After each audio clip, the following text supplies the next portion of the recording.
can't. Hey, what's up, fam? This is Darren coming to you live again, and I'm gonna come up with my last video today because I'm just, saw a lot of information,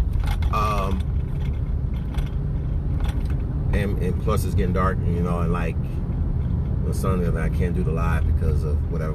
Gotta figure that one out, but that's neither here or there. But I still can wear my shades, still can look cool. But anyways, I want to talk about the real estate game for a little bit because I get the answer. I get by me being in business that I am in construction. A lot of people ask me, hey, you know what about the market? What do you think? What is such and such, such and such? And I always tell people, it's like, hey, slow it down, pump the brakes, figure out what you want. Figure out what the game plan is. If you're buying a house for yourself, I get it. You want to look, find the best possible situation for you. You get it. If you're doing something like investing, you say, I want to invest, and find out where you are as far as your finance situation. Okay, are you looking for a property where you need income right now, right? Or are you looking for a property where you can park your money? Because what end up happening, a lot of people don't understand, is there's only so many places where you can park your money. Okay, let's start there for a moment. There's only so many places where you can go put your money to get a return. One is a bank.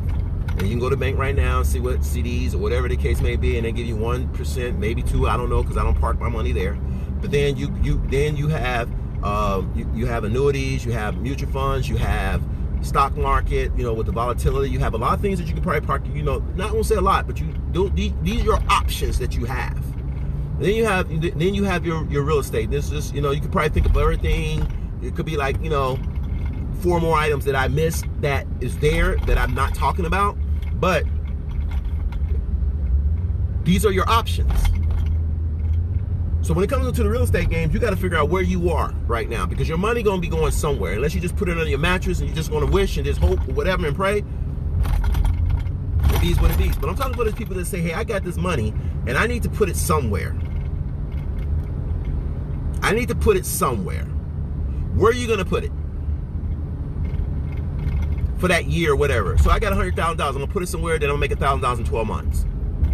That's your 1%. So I'm just being real. So if if we're gonna have real talks, then let's have real talks, because I want people to understand, when they get into something, what you getting into. What do you go with option A, option B, option C, option D, and what are the risks and rewards with all these options that you have, right? So what I'm saying is that we get caught up into okay, where I'm gonna put my money at. Wherever you put your money at, you put it. But make sure you know what option A, option B, option C, option D is. I'm a type of believer, being in the game that I've been in as far as construction, real estate, and so forth. And this is probably blasphemy what I'm getting ready to say. I'm not a person thinking about the real estate industry has this thing called location, location, location. I'm not a believer in that. I'm in my three words that I put back to back together is opportunity, opportunity, opportunity, because location is going to be there if opportunity is there, right? So we get caught up in that location. I get if you want to live on the ocean and you want that lot that's overlooking the Atlantic Ocean or the Pacific Ocean, depending on where you are in the country. I get all that kind of stuff. But when it comes on to investing, keyword investing, most investors, be it real estate or business or whatever, they look for what? They look for opportunity. They look for opportunity. What is the best opportunity that I can do, what I can get with the monies that I'm making? Okay? Do I go into XYZ Bank and get 1% for 12 months? Do I go into the stock market where there's a volatility where it can go up and down, my principal could fluctuate, I can lose everything or whatever the case may be? What is your game plan? Or do I get into real estate where, I can buy this real estate, I can hold on to it because I don't need the income right now. I can get all the tax benefits that I can get off the real estate game. And then, down the road, I still have an asset. Whether I get a mortgage on it or not, I can pay it off and I still have an asset that I can pass on to my family, or I can have this income coming on for the rest of my life and then pass it on to my family, my generation wealth. If you look at what I don't care if you Rockefellers or Kennedys or whatever the case may be, most of their stuff is passed down. Most of that residual income that they're getting on a monthly basis is passed down. Okay, so real estate is not something like, okay, I'm gonna get it now, I'm not gonna get a return, because once you pay it off, you're getting residual income. That money is coming in. All you gotta do, you still gotta pay taxes on it, you still gotta pay insurance on it, you're still gonna have maintenance on it. I get all those things, but you have an asset. So if the money, if you're not like, hey, I need this monthly income where if I need this monthly income to survive, then just do the numbers. Even if you break it even if you have to pay, even if you didn't, see, people are afraid of negative cash flow. Yeah, I said it. People are afraid of negative cash flow. You pay a car note, you got a negative. I mean, you pay a car note that's depreciating every month. In my opinion, that's a negative cash flow. You paying for a vehicle that if you trade it in, you paid $15,000 for it and trade it in 5 years later, it's probably worth $5 million, right? So it's like that's negative to me. Not probably how industry standards say it, but that's negative to me. So if I got an asset that is appreciating 3% a year or whatever, and I'm like, oh man, you know what? I got to pay an extra $200. Even after I rent it, I got to pay $200 a month or $250 a month. People are like, oh man, I don't want to do that, because everybody think I got to have a positive cash flow. See, think outside the box, because wealth is all about thinking outside the box. It's not, there's not a certain blueprint that you got to go on and it's going to work out for you. Everybody's going to have a thing. See, a negative cash flow is not the end of the world. If you have the cash flow now. If you can say, okay, I can do this for 2 years or 3 years and pay, and I can get the write-off, and you're going to get the tax benefits, you're going to get everything that comes with it, and then, like I said, that asset is appreciating 3% or 2.5%, whatever. I'm just giving you a low number.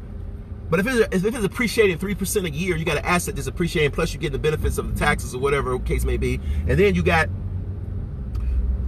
whatever rent you're paying off is going to be paying it off. And if you're at a point of age that you're not ready to retire, you have an asset that's sitting here that's going to be paid off probably in 15 years. You're good.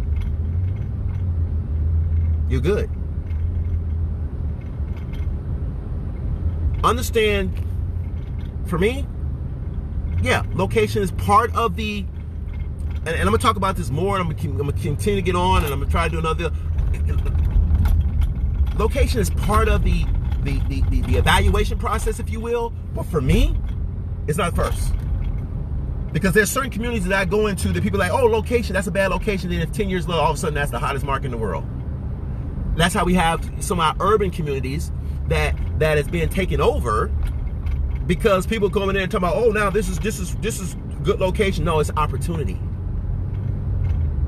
And so if you're an investor, you must understand that. You do the Proforma Statement. Understand what numbers in. Real estate is in its basic terms is adding, subtracting, multiplying, and division. And it's basic. There's no calculus involved. There is no geometry involved. You know, there's no, hey, Palladium theorem when it comes onto that. Now, when I'm doing construction, I'm doing something, yeah, I got some of those numbers. But I'm talking about if you're an investor and you understand how to do a pro forma statement. If you don't know how, YouTube it. And I said on my other video, man, back in the day, 20 years ago, for me to understand before Barnes and Nobles, there was this thing called a library that I had to go to, that amongst with other people that's probably in my age group, that we had to go and get that information. Right now it's on your phone or it's on your TV. It's right there. If you don't know how to do something, then you pull it up and you can watch probably 50 videos on how to do a pro forma statement. Okay? They would show it right there, line for line.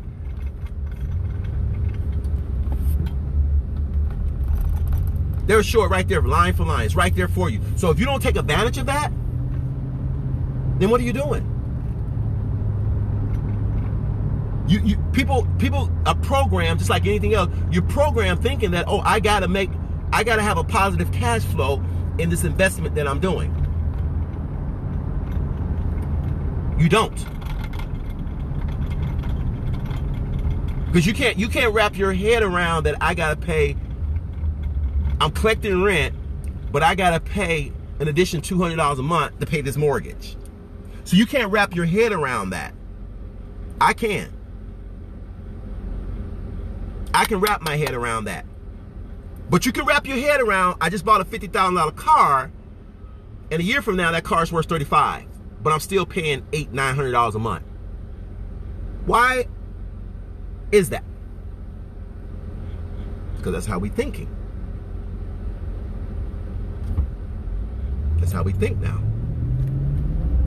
So what I'm trying to tell you, if you want to change the way you think, man. Change. If you want to get yourself out of a rut, if you want to get yourself out of certain situations, then you're going to have to adjust the way you're thinking, your line of thinking. Okay? If you got money just sitting there or whatever, do something with it. Get with some investors. Get with somebody who know the game and that you can follow it. You can understand it. You can understand what you're doing or whatever the case may be. Make sure you have attorneys looking over your contracts or whatever. But just don't sit still and be fearful. Don't. There's a lot of opportunity out there. Pump the brakes. Don't start thinking, oh, I want to own 100 units right now. I want to own, 200 units and you haven't even bought one yet. Pump the brakes. Take a deep breath. Figure out what you want to do. Find that one, whether it's a single family, duplex, triplex, fourplex, because that's still under the residential category. See what you can find, and then go over there. Find out what the rent's out, and whether you Section 8 or whatever. And I don't care what anybody say. I'm a component. I like it. I don't care. Section 8 is good for me, and it has been, and I'm okay with it. So for those out there tomorrow, you want to blame the tenants, be discounted, and shame on you. That's a whole ignorant conversation I'll probably have later on, okay? But anyways, if you're going to be a landlord, be a good one. That's how I can kind of like leave it with that. It's like, if you're going to be a landlord, be a good landlord. Because it's like we have in my profession, we have good contractors, we have bad contractors. You're going to have good landlords and you're going to have bad landlords. It can't always be the tenant's fault when something goes wrong. Okay? If you're the landlord and you're supposed to keep the grass cut, then but you don't keep the grass cut on this part of town, but you got another house on another part of town that you get the grass cut twice a month, but on this part of town you don't get it cut at all. But you want to blame tenants why the grass is not growing. I'm just being real, because that's what it ended up. Oh, I didn't cut the grass. But when the last time you cut the grass? You got a house on the other side of town that you paint every 8 years or whatever the case may be, and you got this house that you never paid at all. But the house looked like that because you want to blame the tenants. I'm not buying that one. I'm not subscribing to that one. Okay? So, hey, just understand what I'm saying. Real estate. To me, nobody can convince me about location. Don't get blindsided by that. It's about opportunity. Don't worry. Don't get afraid of negative cash flow. It's not a bad word. It could be a great opportunity for you if you plan on holding on to it for a longer time. If you're building up your retirement portfolio or whatever, remember the asset is going to probably depreciate. It's going to probably appreciate. You're going to probably be able to get you're going to get your tax write-off.